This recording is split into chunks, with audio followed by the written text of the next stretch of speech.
Hey there! If you're new to our channel, you can subscribe by hitting the leaf icon in the bottom right corner of the video. Click the bell icon to turn on notifications, and please be sure to like and comment below. Is dairy on the way out? Milk sales dropped more than $1 billion last year. Consumption is a fraction of what it was 30 years ago. The average consumption has dropped from 30 gallons a year to under 18 in the US and European countries. The industry is struggling around the world. Research shows that one dairy farmer in the UK leaves the industry every week. According to Farming UK, in 2018 and 2019, dairy farmers saw profits drop by 50%. In Scotland, farmers are hesitant about the years ahead. A recent survey found that 60% of Scottish dairy farmers are not so confident, or not at all confident, about the future of their once thriving industry. In the US, 3,000 dairy farms closed across the country in 2018. Some of the nation's biggest dairy-producing states, Wisconsin, Pennsylvania, and California, all saw significant drops in the number of operational dairy producers. Just recently, Dean Foods, America's largest milk producer, filed for bankruptcy.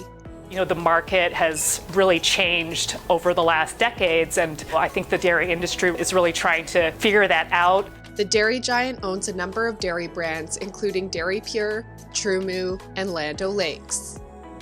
Eric Baringaus, who joined Dean Foods as president and CEO on July 29th, chalked up the company's increasing debt to declining dairy sales. He said, "Despite our best efforts to make our business more agile and cost-efficient, we continue to be impacted by a challenging operating environment, marked by continuing declines in consumer milk consumption." Saturday Night Live took on Big Dairy's decline following the announcement. Anchor Michael Che interviewed the fictitious president of milk distribution for Dean Foods, Scooter Reinhold. Yeah, there's nothing wrong with drinking cow's milk, okay? I don't know where these rumors came from.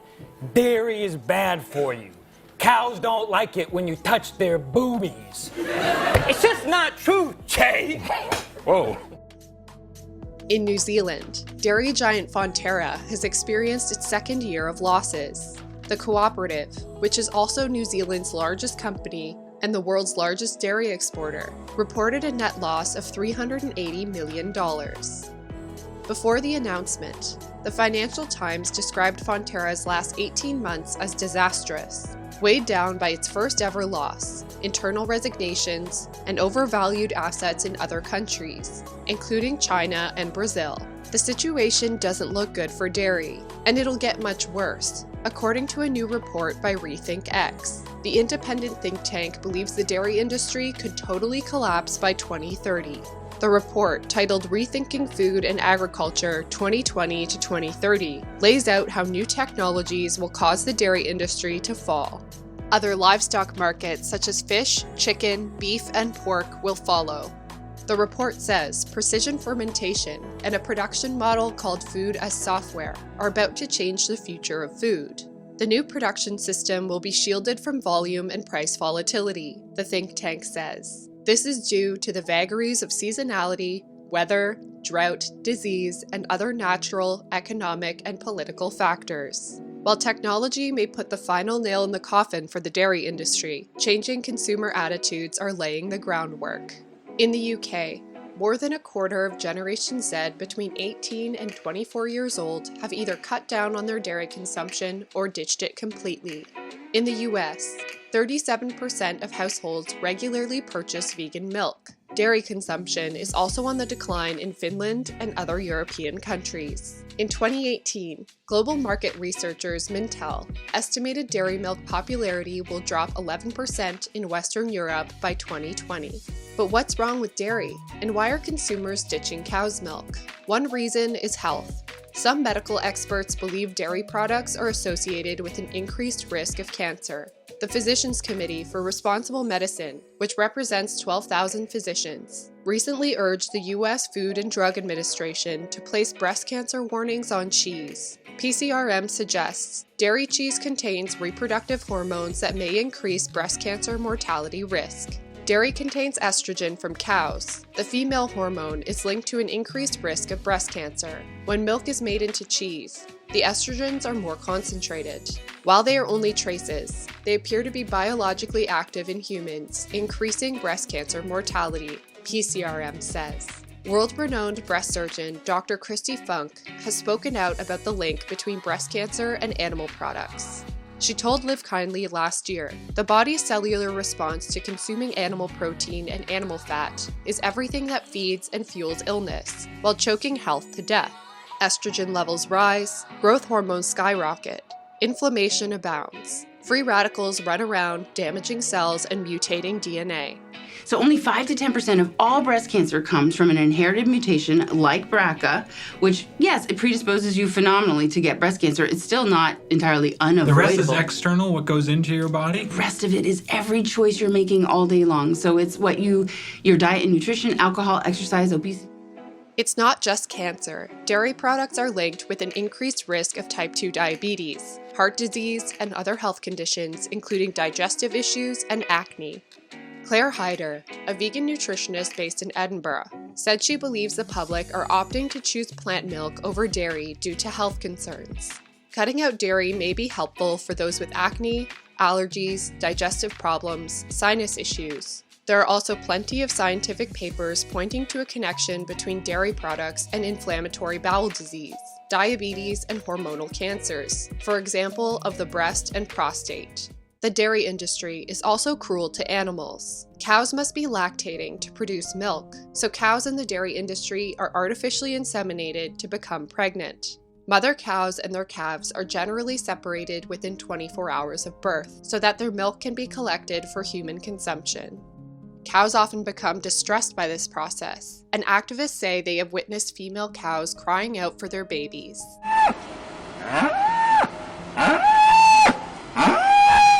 The industry is not only harsh on females. Male calves suffer enormously. They have little value to the dairy industry and are typically killed at birth. A Guardian investigation from last year found that an estimated 95,000 male dairy calves were killed on farms because farmers couldn't afford to keep them. Calves can cost £2 a day to rear, and they sell as low as £25. It costs farmers just £9 to shoot a calf, which includes the cost of disposing the body. The system is referred to as the dairy industry's dirty secret. Supermarket chain Morrison's recently took a stand against this practice. It committed to ending the slaughter of male calves born on its dairy suppliers' farms. It joined Co-op, Sainsbury's, and Waitrose in having an initiative that ensures calves are reared rather than immediately killed.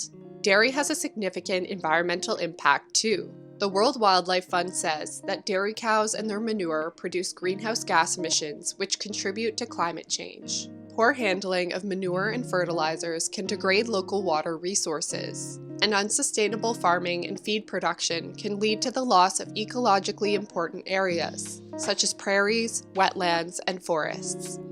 Earlier this year, more than 60 environmental scientists signed an open letter calling on governments from around the world to reduce the amount of meat and dairy served in public canteens. The letter was spearheaded by Professor Pete Smith of the University of Aberdeen. There are other choices that we make on a day-to-day basis. So if we look at a plate of food, if that's got meat on it, it's probably got a much higher carbon footprint than if it hasn't. He is also lead author of reports by the UN's Intergovernmental Panel on Climate Change. According to the panel, humans have under 12 years to prevent a catastrophic climate change crisis. Eating less meat and dairy in our growing cities is a way to address the climate emergency, said Smith in a statement. Cities can play a crucial role in helping citizens to reduce their consumption of livestock products and enable the changes necessary to meet ambitious climate change targets. Instead, the scientists advise that consumers choose to eat environmentally friendly plant-based foods. For example, diets that are high in grains, nuts and vegetables have a lower carbon footprint than those that are high in meat, and they lead to better health outcomes. According to the most comprehensive analysis of farming's impact on the planet, plant-based food is most effective at combating climate change. Oxford University researcher Joseph Poore, who led the study, said last year that adopting a vegan diet is the single biggest way to reduce your impact on planet Earth. The study, which was published in the journal Science, analyzed the impact of various food industries on the planet by looking at data from around 40,000 farms in 119 countries. The research found that multiple environmental issues could be vastly improved by cutting meat and dairy consumption. Land use, for instance, could be reduced by more than 75%, an area equivalent to the US, European Union, China, and Australia. While the writing may be on the wall for the dairy industry, some farmers and companies are choosing to adapt. Giacomosi Dairy has been in the dairy industry for 125 years. It is the oldest dairy farm west of the Rocky Mountains. According to owner Dino Giacomosi, the farm just wasn't efficient anymore. Instead of modernizing the farm, the Giacomosis are now looking to almonds. They already have 400 acres of almond trees and are planning to expand with 500 more acres. New York's Elmhurst Dairy made a similar shift several years ago, trading in its cows for milked nuts after it could no longer sustain a profit on cow's milk. Some farmers are shifting for ethical reasons. A BAFTA-winning 2018 film entitled 73 Cows details the story of a dairy farmer who becomes friends with his herd and sends them off to live at a sanctuary. As the dairy industry declines, the vegan milk market continues to grow. According to a recent report, the dairy alternatives market is set to exceed $34 billion in value by 2024. In the last year, more than 566 million units of plant-based milk were sold. From 2015 to 2017, sales of vegan milk in the UK increased 30%. Growth is fueled by health, environmental, and animal welfare concerns. But it's also down to taste and more choice. Michael Oakes, chair of the National Farmers Union Dairy Board, said in 2018, "When you used to go into a coffee shop, you used to have it with milk or without. Now there are 4 milk alternatives alongside milk. What do you think? What is your favorite vegan milk? Do you purchase as much dairy as you used to? Let us know in the comments below. Remember to subscribe and hit the notification bell. New videos every Tuesday and Friday.